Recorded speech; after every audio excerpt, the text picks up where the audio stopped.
Bienvenue sur Biblecast, votre podcast pour voir la Bible différemment. Je suis Jonathan Mikombe et chaque 2 semaines, je vous fais découvrir les éléments importants afin d'améliorer votre compréhension de la Bible. Dans l'épisode de ce soir, nous allons faire un petit résumé de ce qu'est l'épître de Paul aux Romains. Cet épître, considéré comme l'un des plus importants livres de la doctrine chrétienne. Et aujourd'hui, nous allons aborder dans ce résumé les points suivants.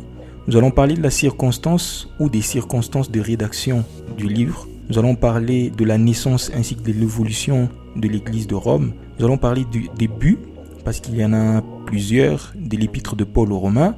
Enfin, nous allons parler du plan, ainsi que des différentes thématiques que Paul aborde dans ce livre.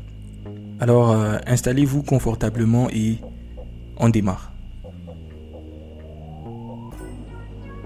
Époque et circonstances de rédaction. Tout d'abord, parlons de l'époque. La lettre de Paul aux Romains a été rédigée par Paul entre l'an 57 et 58 après Jésus. Et au moment de la rédaction de ce livre, Paul se trouve à Macédoine après avoir passé presque 3 mois à Corinthe. La référence se trouve dans Actes des Apôtres chapitre 20, du verset 1er au verset 3. Et ce livre a été écrit par Tertius sous la dictée de Paul, au Romains chapitre 16, verset 22. Circonstances de rédaction. Les circonstances de rédaction de ce livre sont telles que décrites dans le livre de Romains lui-même, au chapitre 15e, le verset 20 et le verset 22. Paul se trouve à Macédoine et il se prépare à faire un voyage vers Jérusalem pour aller déposer l'argent issu de la collecte de l'église de Macédoine en faveur des chrétiens de Jérusalem. Au moment de la rédaction de ce livre, Paul se retrouve à un tournant décisif de sa mission apostolique. Tout d'abord, Paul a passé la toute première partie de son travail apostolique, considérée comme la partie la plus importante. En étant libre, il n'était pas en prison. Et pendant toute cette première partie-là, qui s'achève au moment où il est en train d'écrire ce livre-là, parce qu'il a travaillé pendant plusieurs années, il a fondé des églises. Pendant cette première partie de son travail apostolique, l'apôtre Paul a sémé plusieurs églises dans la partie orientale de la Méditerranée.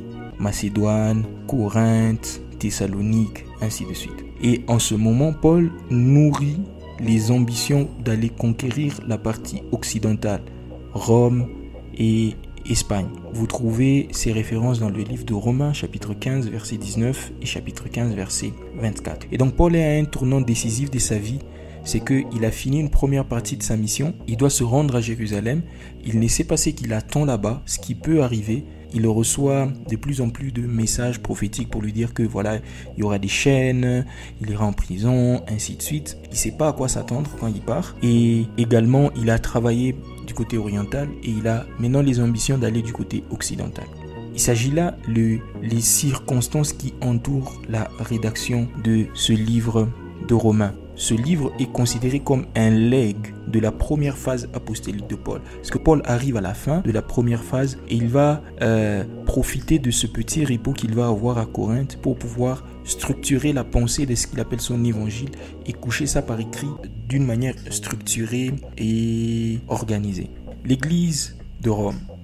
L'église de Rome, jusqu'à aujourd'hui, on n'a pas des certitudes sur la personne qui a fondé cette église. Les théologiens disent qu'elle aurait été fondée probablement par des chrétiens convertis par Paul et par d'autres apôtres itinérants. Il y a une tradition catholique qui dit que cet épître aurait été fondé par Pierre, mais il n'y a pas assez de preuves pour pouvoir soutenir cette thèse-là.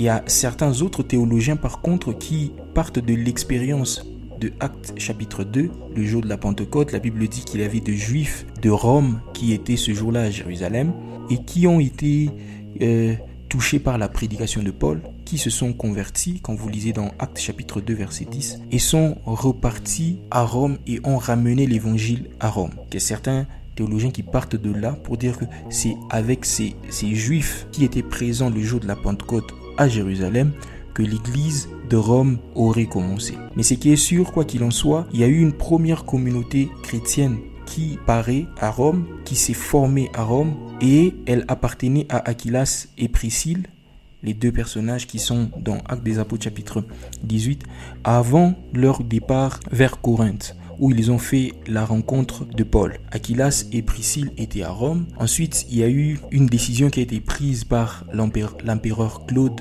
de pouvoir expulser tous les Juifs qui étaient à Rome à cause de tumultes et des troubles récents, des troubles récurrents qui avaient eu lieu entre Juifs à cause de Jésus. Comme tous vous le savez, les Juifs, ils ne s'accordaient pas sur Jésus. Il y avait un camp et il y avait un autre camp, ceux qui croyaient et ceux qui ne croyaient pas, et ils ne s'accordaient pas sur plusieurs points. Et cela n'a pas échappé les Juifs de Rome. Ils avaient toujours ces différends-là, ils s'est disputés, il y avait des fréquentes disputes et tout ça. Et l'empereur de Rome, à l'époque, c'était Claude, il va décider d'expulser tous les Juifs. Et quand il va décider de les expulser, les propriétaires ou ceux qui géraient l'église à l'époque, Priscille et Aquilas, vont quitter Rome pour aller à Corinthe, où ils vont faire la rencontre de Paul dans Actes chapitre 18, vous allez voir ça. Et c'est en ce moment-là que, avec cet événement, que l'église va se dissoudre pratiquement et les chrétiens vont redevenir en un nombre réduit. Et après cet événement-là, le christianisme va prendre encore un nouvel essor à Rome. Et cette fois-ci, rien ne pouvait l'arrêter. Et il y a eu plusieurs païens et surtout des païens immigrés syriens qui vont également se convertir au christianisme et qui vont s'associer au reste des juifs qui étaient restés à Rome, au reste des chrétiens juifs qui étaient restés à Rome. Et parmi les Syriens, certains connaissaient Paul, étaient convertis par Paul, ils ont reçu son enseignement et ils sont allés là-bas pour former la nouvelle communauté chrétienne de Rome. Et c'est justement pour ces raisons-là que Paul s'est senti, obligé ou appelé à écrire aux chrétiens de Rome dans cette lettre-là. Et c'est justement ça qui explique que Paul avait beaucoup de connaissances personnelles dans cette église-là, pour une église qu'il n'avait jamais visitée. Quand vous lisez dans Romains chapitre 16, vous voyez que Paul connaît beaucoup de membres de cette église-là. Mais en réalité, c'est une église que Paul n'a jamais visitée. C'est une ville que Paul n'a pas encore visitée en tout cas. Et ces chrétiens-là, venus de la Syrie, s'étaient livrés à un certain moment à un prosélytisme actif. Pour ceux qui ne savent pas, le prosélytisme, c'est des prosélytes, comme les juifs les appellent, c'est des non-juifs qui se convertissent au judaïsme. C'est ça qu'on appelle le prosélytisme. Et tous ces chrétiens-là, les Syriens, ils vont encore être influencés par le prosélytisme à Rome. Après, ils vont maintenant constituer l'église à laquelle Paul va maintenant écrire cette lettre ici entre l'an 50, 57 et l'an 58. Et donc Paul écrit à ces chrétiens qui sont sortis du paganisme, auquel s'étaient joints quelques chrétiens d'origine juive qui y ont toujours demeuré à Rome. Quels sont les buts de l'épître de Paul aux Romains? Pourquoi Paul écrit aux Romains? Quand vous lisez le livre de Galates et le livre de Paul, de Romains, vous allez sentir qu'il y a beaucoup de similitudes entre les deux livres. Mais ce qui est vrai, c'est que dans leurs intentions, ces livres-là n'ont pas la même intention. L'épître aux Romains, dans cet épître-là, Paul combat des docteurs judéo-chrétiens qui prétendaient que pour être sauvé et être juste devant Dieu, tout homme devrait ajouter à la foi en Jésus-Christ l'observation des préceptes de la loi, notamment la circoncision. Tandis que dans l'épître aux Romains, Paul dirige ses écrits contre la conception judaïque qui est le salut par les œuvres, à laquelle il oppose la pensée chrétienne du salut par la foi seule. Le but de l'épître aux Romains peut être subdivisé à 4 niveaux. Donc le premier niveau, le but était un but didactique, parce que cette église de Rome n'a jamais bénéficié d'une visite apostolique, aucun apôtre ne l'a visitée. C'est une église qui n'est pas née de fruits du travail d'un apôtre. Et donc, dans cet épître-là, Paul va leur donner les fondements de la foi chrétienne, de sorte que leur foi qui est en train de naître puisse être basée sur la foi en elle-même. Donc Paul va enseigner et exposer le plan de Dieu pour le salut de l'humanité, afin que la foi puisse de Romains puisse être fondé sur les bonnes bases. Deuxièmement, c'est un but apogélitique. Donc Paul prépare l'Église à être inaccessible aux influences des judaïsants et aux arguments des contradicteurs. Donc dans sa première phase, Paul a fait face aux judaïsants, Paul a fait face aux contradicteurs, aux gens qui ont essayé de le combattre, de combattre sa doctrine, de combattre son évangile. Et donc Paul, comme d'une manière prophétique, est en train de préparer l'Église de Rome il leur donne en fait un vaccin pour les protéger contre les influences des judaïsants, les influences des contradicteurs qui pourraient venir. C'est pourquoi ce livre a un but apogélitique. Le mot apogélitique désigne une discipline qui consiste à défendre ou à justifier une croyance religieuse face aux critiques, aux objections et aux doutes. Parce que Paul savait qu'à un certain moment, les critiques vont venir, les objections vont venir, les détracteurs vont venir, et il donne comme un vaccin à l'Église pour que l'Église devienne inaccessible au moment où ces événements pourraient se produire. Le troisième but, c'est un but pratiquement. Paul qui prévoit de visiter cette Église-là, quand vous lisez Romains 15, vous voyez ça. Paul qui prévoit de les visiter, et avant de les visiter, il fait d'abord un saut à Jérusalem, et ne sachant pas ce qui peut se passer à Jérusalem, il va demander à l'Église de le soutenir en prière. Et le dernier but, c'est un but pratiquement personnel. Comme je l'ai dit au début, Paul se trouve à un tournant décisif de son activité missionnaire. Il a fait une première partie de sa carrière où il a fait face il a lutté contre les judaïsants, contre les contradicteurs.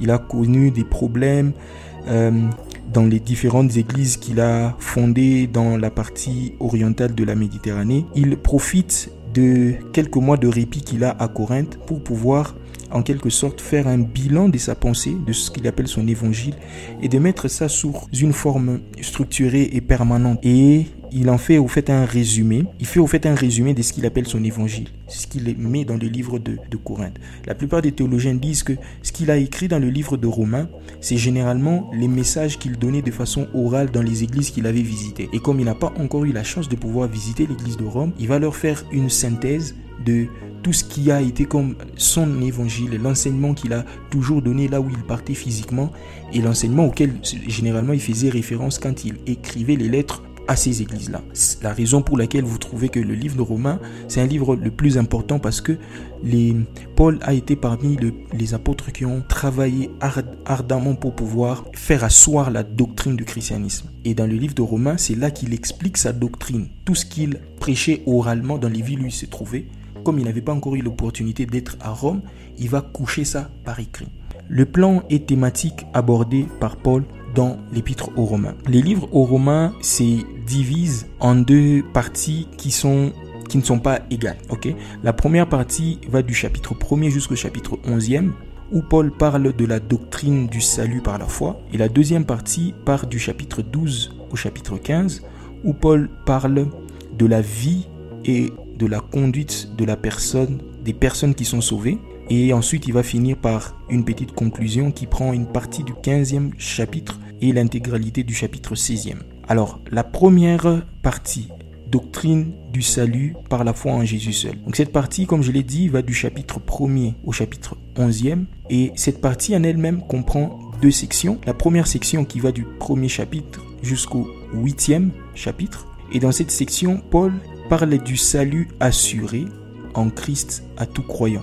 Et donc dans cette section-là, deux grandes thématiques sont abordées par l'apôtre. Il parle de la justification par la foi sans la loi. Donc les 5 premiers chapitres, Paul parle de la justification de la foi en Christ sans la loi. Il parle de la condamnation et la perdition de tous les hommes, que ce soit gentils, qu'ils soient juifs. Il parle de la justification par la foi en Christ, son fondement historique, son accord avec la révélation de l'Ancien Testament, le pouvoir d'assurer le salut final. Il parle aussi de Christ et de Adam. La deuxième thématique, qui va du chapitre 6e au chapitre 8e, il parle du croyant affranchi en Christ du péché et de la loi. Et il vit maintenant par l'Esprit qui est le gage de sa glorification future. Donc ici, Paul parle du croyant qui est en Christ, qui est affranchi en Christ. Il est affranchi du péché, il est affranchi de la loi. Donc, il parle de l'affranchissement du péché, il parle de la sanctification par la foi en Christ mort et ressuscité. Il parle de l'affranchissement de la loi, qui est la condition de la victoire sur le péché, au chapitre 7e. Il parle de la vie nouvelle en Jésus-Christ, qui affranchit de la chair sous le régime de l'esprit. Dans la deuxième section de cette première partie,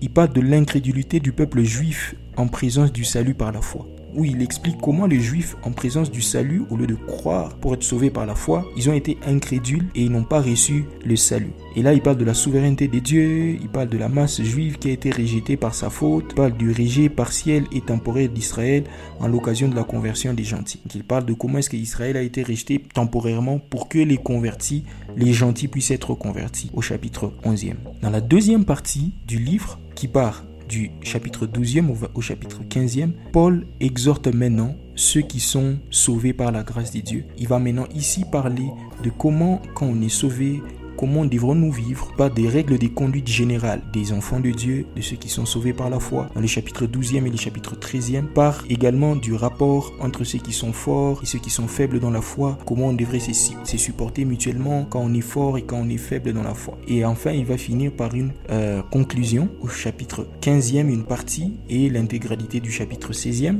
où il donne certaines explications personnelles, notamment il explique ses intentions de pouvoir venir visiter l'église, de son départ vers Jérusalem pour aller déposer l'argent issu de la collecte de la Macédoine. Il parle de certaines recommandations au chapitre 16e. Il salue toutes les connaissances qu'il connaissait, il fait des avertissements et des vœux. De manière générale, c'est au fait là la présentation un peu sous forme de résumé du livre ou de l'épître de Paul aux Romains. Et c'est par ici que se termine notre épisode de ce soir. Nous avons essayé de donner un résumé ou un aperçu du livre de Paul aux Romains. L'épisode a été riche, je pense. Ça se justifie par le temps que celui-ci a pris. Et cependant, je pense que je n'ai pas eu à tout dire. Je laisse à chacun le pouvoir de pouvoir creuser, l'envie de creuser dans ses études bibliques personnelles les thématiques qui ont été énoncées de manière sommaire ici. Ce livre est l'un des livres les plus importants de la foi chrétienne, je l'ai dit, je le répète encore, et nous nous encourageons vraiment à une étude sérieuse de ce livre afin que notre foi soit fondée sur des bases solides pour que nous ne puissions pas être emportés à tout vent de doctrine. Si vous avez aimé l'épisode d'aujourd'hui, pensez à vous abonner et à partager les liens autour de vous afin qu'un plus grand nombre puisse être touché. Je vous fixe rendez-vous dans 2 semaines pour aborder un autre épisode passionnant sur le livre de Job. À très vite pour un nouvel épisode et d'ici là, prenez soin de vous, que Dieu vous bénisse. Continuez à approfondir votre connaissance de la Bible. Peace.